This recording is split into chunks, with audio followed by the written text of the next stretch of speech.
Hey everyone, Brad Palladini with Palladini Law, where we help taxpayers across the country solve tax problems with the IRS. And today I want to talk about the importance of estimated tax payments if you have tax debt with the IRS. So let's talk first about what estimated tax payments are. Now, if you are a W-2 employee somewhere, meaning that you get a pay stub every 2 weeks or twice a month, you will notice on there withholdings. So this is federal tax withholdings. When you start a new job, you usually complete a W-4. A W-4 essentially estimates the tax that you believe you will owe when you go to file your tax return for that particular year. Now, this can be adjusted at any time, but when you go to file your tax return, all you're really doing is a reconciliation. So your employer, based on the W-4 that you had filled out, has withheld a certain amount of money and given it to the IRS. When you prepare your tax return, you are showing the IRS the actual amount that you should pay for that year. So let's say throughout the year you had $12,000 of tax withholdings for the federal government. And when you go to file your return, you realize that you only actually should owe $10,000. In that case, you would get a $2,000 refund. You overestimated the amount of withholdings. Now, if you're self-employed or you have a W-2 position, but also have some sort of side hustle and make money on the side, there are no withholdings for that. So if you have, let's say, a Schedule C business where your income is basically the net profit of that business, there are no withholdings, right? You don't have an employer that's withholding tax for you. And so the IRS requires you to pay estimated tax payments throughout the year. They're not getting any withholdings from an employer, and they want to make sure that you are on track and don't owe a substantial amount of money when you go to file the return. So the IRS's requirement is that you pay your estimated tax payments 4 times a year. And this is one of the most common ways that our clients get into trouble with the IRS. They're self-employed, they have their own business, and they're just not making these estimated tax payments. And it's really difficult. You know, when you're self-employed, unlike being a wage earner, your income is inconsistent. So for a W-2 wage earner, most commonly, right, you're getting paid the same amount per month, $5,000, $10,000, $15,000, whatever it is. So it's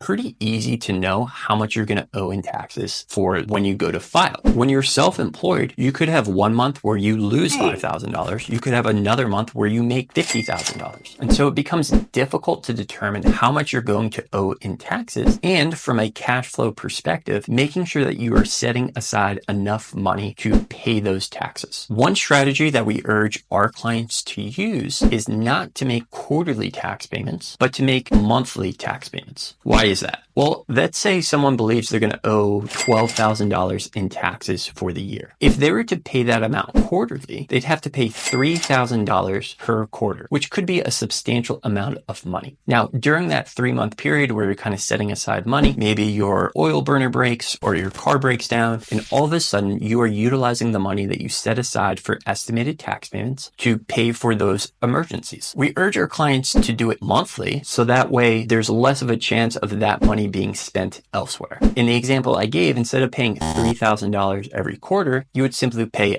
$1,000 every month. That way, you don't have to worry about coming up with the $3,000 when the quarterly deadline approaches. If you have back tax debt, it is required that you get on track. The IRS is more than willing to work with you for past due taxes, so long as you can show them that in the future, you're not going to have additional problems. If you're not making estimated tax payments, the year is going to go by and you're going to end up with another liability. So what sometimes happens is you're able to negotiate some sort of resolution with the IRS, whether it be an installment agreement, currently non-collectible status, or an offer in compromise. If you file a return with an additional balance due, they will kick you out of whatever arrangement you made with them. So if you're on an installment agreement or currently non-collectible status, that will default with the IRS, and you're going to have to go through the entire process again. If you're able to do an offer in compromise and settle the tax debt with the IRS, they will default and revoke that offer if you accrue any new liability. So it's incredibly important to make those estimated tax payments. Again, we really urge our clients to do it monthly It helps manage cash flow. And you could look at your profit and loss every month and make an estimate as to how much you should be sending the IRS based on how much you paid last year as well. One other strategy I want to mention, we have a lot of clients who are S Corps. Their business is an S corporation, meaning that in addition to getting a W-2, a wage, a pay stub from themselves, essentially, there's also net business income. So one strategy that someone with an S Corp could utilize is to have additional withholdings withheld from their paychecks. So let's say you pay yourself a reasonable salary of $5,000 a month. And ordinarily, if you're making $5,000 a month, let's say the withholdings would be around $1,000 a month. So your sort of net amount to your bank account would be $4,000.